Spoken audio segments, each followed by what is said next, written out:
پیارے رسول صلی اللہ علیہ وسلم کا ارشاد ہے، حق سبحانہ و تقدس کا یہ فرمان ہے، جس شخص کو قرآن کی مشغولی کی وجہ سے ذکر کرنے، دعائیں مانگنے کی فرصت نہیں ملتی، اس کو سب دعائیں مانگنے والوں سے زیادہ عطا کرتا ہوں۔ قرآن مجید میں اتنا مشغول ہے کہ اور کوئی ذکر کا موقع نہیں ملتا، اور کوئی دعاؤں کا وقت نہیں ملتا۔ تو پیارے رسول صلی اللہ علیہ وسلم نے فرمایا، اللہ کہتے ہیں، اللہ جو دعائیں مانگتا ہے ان سب سے زیادہ اسے دیتا ہوں جو قرآن کی تلاوت میں مشغول رہتا، اسے سب سے زیادہ دیتا ہوں۔ قرآن مجید کی مشغولی کی وجہ سے ذکر کرنے، دعائیں مانگنے کی فرصت نہیں ملتی، اس کو سب دعائیں مانگنے والوں سے زیادہ عطا کرتا ہوں۔ اللہ جل شانہ کے کلام کو سب کلاموں پر ایسی فضیلت ہے جیسے خود حق تعالی شانہ کو تمام مخلوق پر، جیسے اللہ بادشاہوں کا بادشاہ ہے، ایسے ہی اس کا کلام بھی بادشاہوں کا کلام، بادشاہوں کے کلاموں کا بادشاہ۔ دنیا والوں کا جو کلام ہے ان سارے کلاموں کا بادشاہ اللہ کا کلام ہے۔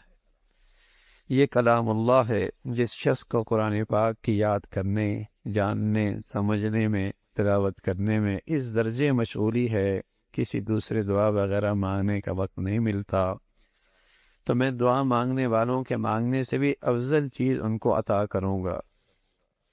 عقبہ ابن عامر فرماتے ہیں، پیارے رسول صلی اللہ علیہ وسلم تشریف لائے، ہم لوگ صفہ میں بیٹھے تھے۔ صفہ ایک درسگاہ تھی جہاں تعلیم و تعلم کا ماحول ہوتا تھا، لوگ پڑھاتے تھے، پڑھتے تھے۔ یہ پیارے رسول صلی اللہ علیہ وسلم کی مدینہ منورہ کی پہلی درسگاہ ہے جہاں آپ علیہ الصلاۃ والسلام پڑھاتے، معلم اعظم تھے، اور صحابہ سبحان اللہ اس امت کے سب سے بالا، سب سے شاندار صفات والے طالب علم تھے۔ تو یہ آپ کی پہلی درسگاہ، جو آج کے معنی میں پہلا مدرس تھا، پہلی درسگاہ تھی، وہاں آپ تشریف لائے۔ پھر آپ علیہ الصلاۃ والسلام نے فرمایا، تم میں سے کون شخص ہے جو اس کو پسند کرتا ہے کہ سویرے سویرے بازار بطحا یا عقیق میں جاوے اور 2 اونٹنیاں عمدہ سے عمدہ بلا کسی گناہ کے اور قطع رحمی کے پکڑ لاوے؟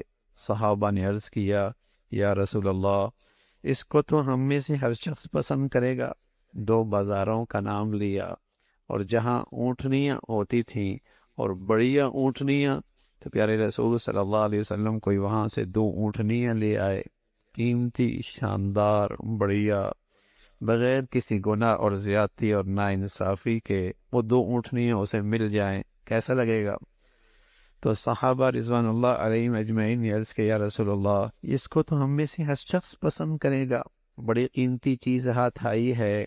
پیارے رسول صلی اللہ علیہ وسلم نے فرمایا کہ مسجد میں جا کر 2 آیتوں کا پڑھنا، مسجد میں جا کر 2 آیتوں کا پڑھنا، پڑھا دینا 2 اونٹنیوں اور 3 آیات کا 3 اونٹنیوں، تو اسی طرح 4 کا 4 سے افضل ہے، اس کے برابر اونٹنیوں سے افضل ہے۔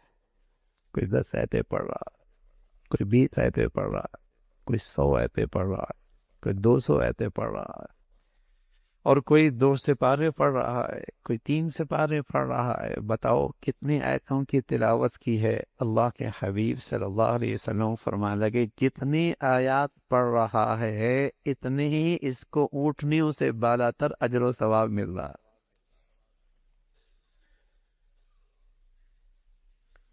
میرے عزیزو، زندگی بہت تھوڑی سی ہے، بہت تھوڑی سی، اور اتنی تھوڑی ہے کہ اللہ کریم کہہ رہا ہے، کأنہم یرونہا لم یلبثوا الا عشیۃ او ضحاہا۔ ایسا لگے گا جب حقیقی زندگی سامنے آئے گی، ایسا لگے گا جیسے اس دنیا میں چند گھنٹے گزار کے آئے، چند گھنٹے گزار کے آئے۔ کأنہم یرونہا لم یلبثوا الا عشیۃ او، چند گھنٹے گزار کے آئے۔ زندگی بہت تھوڑی ہے لیکن قیمتی بہت ہے، قیمتی بہت ہے۔ کون اس کے زندگی کی لمحات کو تول تول کے استعمال کرتا ہے اور اس کو کمائی کا ذریعہ بناتا ہے اور کھربوں سال کی زندگی سنوارتا ہے، وہ بڑا دور اندیش ہے۔ بہت تھوڑی سی زندگی ہے، بہت معمولی زندگی ہے، اور میرے اور آپ کے دائیں بائیں کتنے ہیں بھائی؟ چلے گئے نا، چلے گئے۔ میں ایسا تھا، میں ویسا تھا، میاں کل پتہ چلے گا تم کیسے تھے۔ حضرت عمر فرمایا کرتے تھے رضی اللہ تعالیٰ عنہ، لوگ کہتے ہیں فلاں چلا گیا، فلاں چلا گیا، فلاں چلے گا، ایک دن دنیا کہے گی عمر بھی چلے گئے۔ ہم بھی کہتے ہیں فلاں چلا گیا، فلاں چلا گیا، فلاں چلا گیا، کل دنیا ہمارے بارے میں بھی کہے گی یہ بھی چلا گیا۔ اور ایک وقت آئے گا کہ زبان پہ اس کے تذکرے بھی مٹ جائیں گے، یہ تو حقیقت ہے اس دنیا کی۔ تو لیکن یہ اللہ نے دی کیوں ہے؟ یہ دی کیوں ہے؟ اس کھربوں سال کی زندگی کو سنوارنے کے لیے۔